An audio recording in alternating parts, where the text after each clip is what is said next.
In this video, I'm going to talk about entering a trade, and while that seems to be a fairly straightforward topic, it really isn't, and that's mainly because there's so many um, different ways you can do it. Now, especially in the CFD or the Forex markets, you have the ability to trade 24 hours a day during most days, and this creates a little bit of an issue. And the main issue is you literally can trade yourself right out of profitability by entering the markets.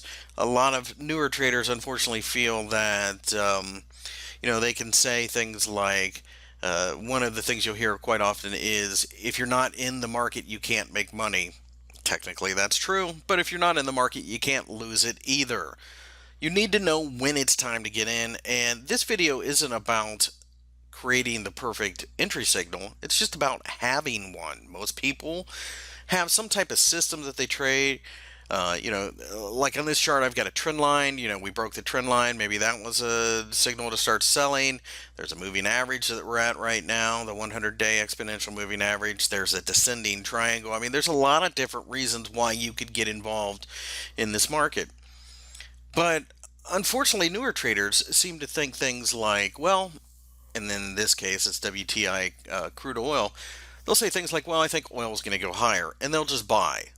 They don't have any type of ground rules as to when to enter. And that can greatly influence how much you make or if you make any money at all. So, one of the most important things to have is a system and a set of trading rules, and entry signals are most certainly the first part of it. Under what conditions do you want to enter the market? There is no such thing as the market having to do what it's supposed to do. That, if you have that kind of thought process, you're going to lose money. But over time, you want to put the percentages in your favor. That's really all it's about. It's about making more than you lose. In this case, perhaps you want to short this market based upon the descending triangle, and that's fine. Maybe you find over time those tend to work out for you, and that's your entry signal. That doesn't mean that you're going to make money this particular trade, but over time and over experience, you learn that statistically they tend to work out more for you. That point in time, then you know that that is a valid trade signal. And even if you lose one now, you know that you're more than likely going to make the next two or whatever the numbers work out to.